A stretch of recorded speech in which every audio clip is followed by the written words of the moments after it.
When do you let go?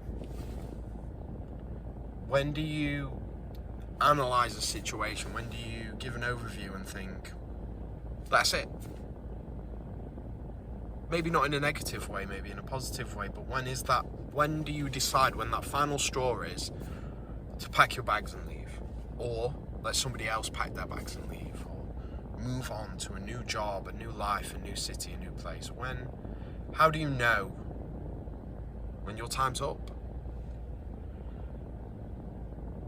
Some of you may have watched Full Metal Alchemist, so you may know of the law of the universe in terms of something of equal weight and equal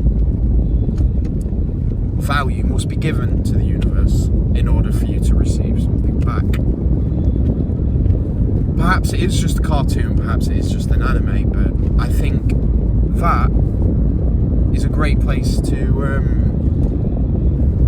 I think it's a great motto to live your life by, or at least have conscience of it, because you can't have everything. If you had everything, everything means nothing, you know? If every day was the best day ever, then every day is the same. You've kind of got to give some things up to receive something in return, you know? It's like, say you go travelling, you know?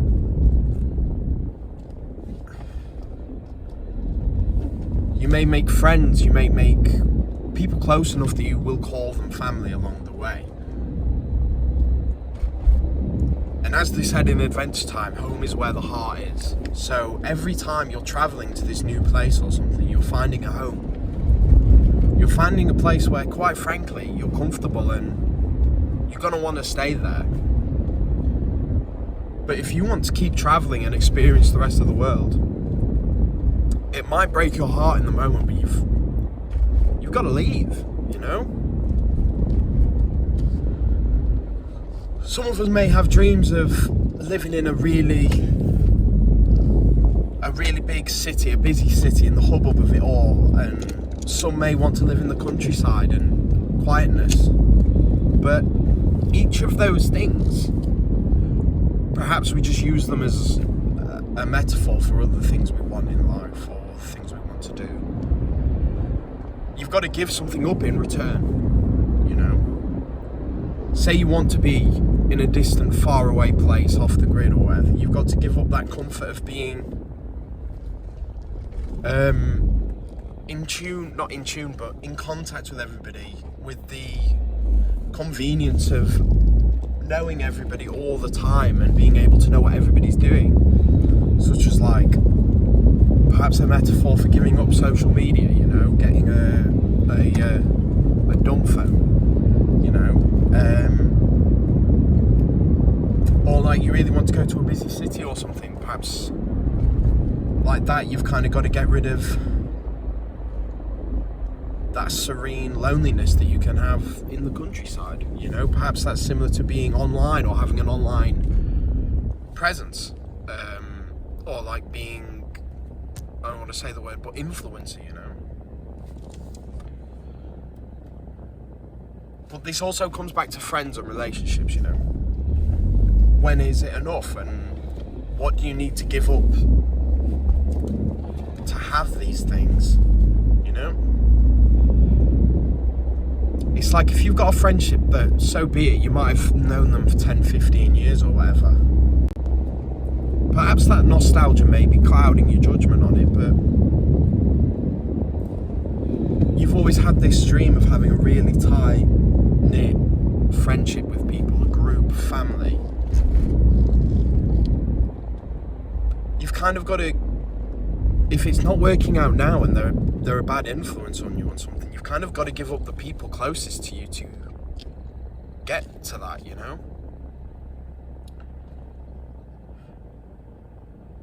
Say you're at uni or doing college or whatever, and you're studying for something and you're finding it hard to study.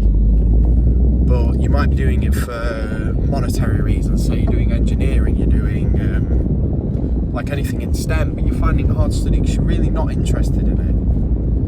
But deep down, you know there's something you want to do, such as art, history, or humanities, or just another STEM subject.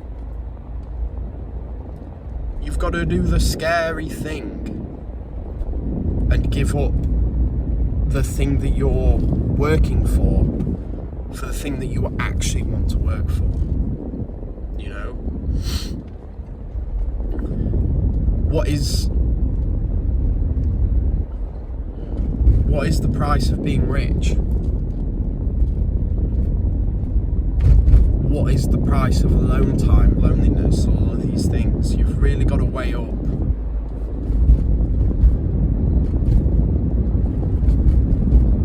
what you want, you know? Maybe I'm losing track a bit here. Sounding too Master Oogway, you know? But nothing comes without consequence. And I think the word consequence gets a bad rep. Consequence doesn't mean a negative, you know? You face the consequence of your actions. So at least make your actions faithful to you, and you'll get consequences that are faithful to you, I suppose.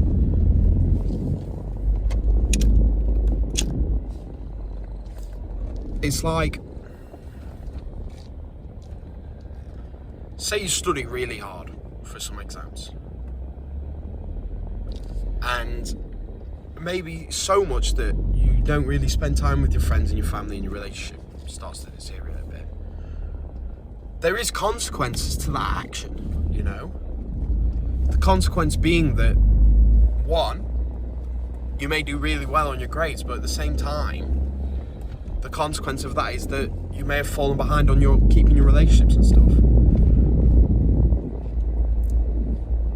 And I think it goes back to this sense of recently I've been reading a lot about Taoism and the balance and order of the universe, you know, how everybody's souls is made up of a physical, metaphysical part. This isn't me saying it's true or not true. I'm not making a claim on religion. I'm just saying it's so interesting that some of these spiritual books really do hold up true, you know.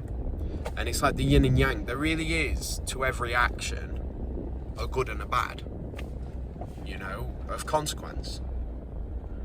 And I think really at the moment, that's why I'm kind of focusing on the consequence being neither negative nor positive, you know.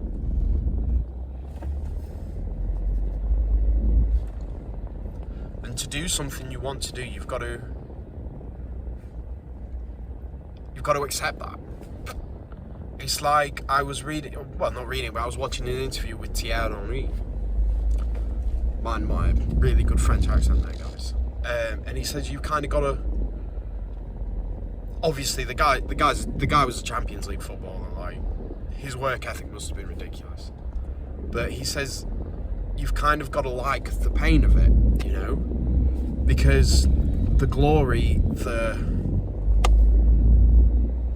reward of being such a high-level athlete and accomplishing these things that he's dreamt of doing since a kid came with pain. It came with sacrifices and consequences for having achieved those things. But if you fall in love with the process of not just receiving but giving, everything finds that natural order. Things become more, things flow better, it becomes easy, you know? And I think you feel more gratification when you know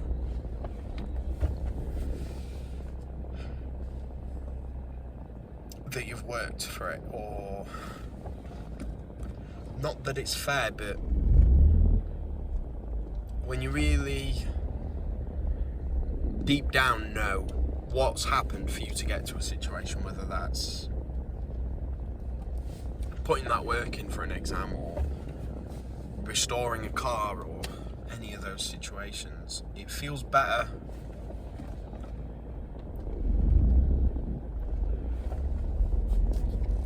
when you've given something for it. Because if everything was just received for free, everything would be worthless. And I use that term worthless loosely, as in not monetary, but of no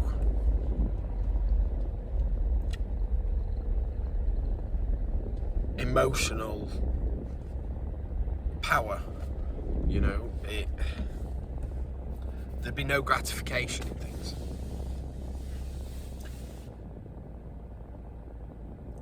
But to go deeper with the whole you must give in to receive, what is the price of life? The price of life is death. There is that there is that yin and yang, maybe not positive and negative, but opposites, you know. And at the same time, you can flip the coin, half glass, half full thing. What is, in order to die, you've got to have lived, you know, and to have that graceful gratitude when you die, you've got to have lived honourably to yourself, you know.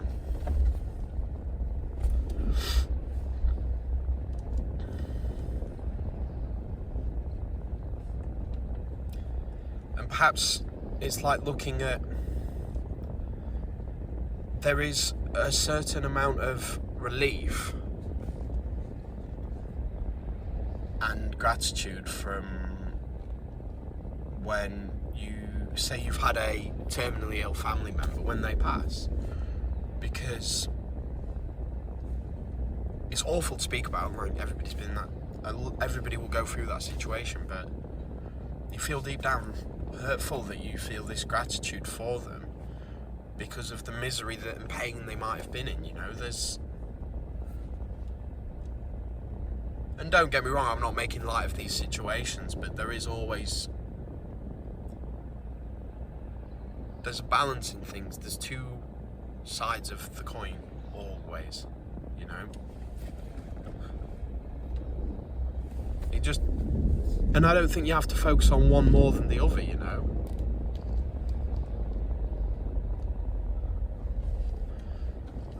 I do think it's always good to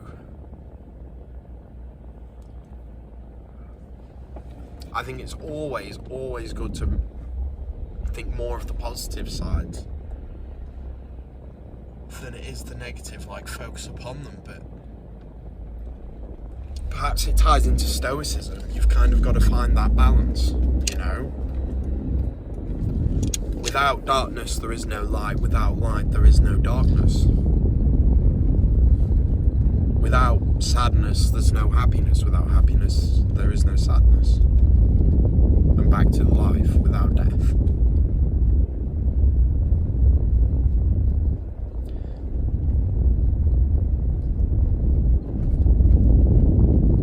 Yeah, so maybe a deep one for like 10:30 in the morning on my way to climbing, but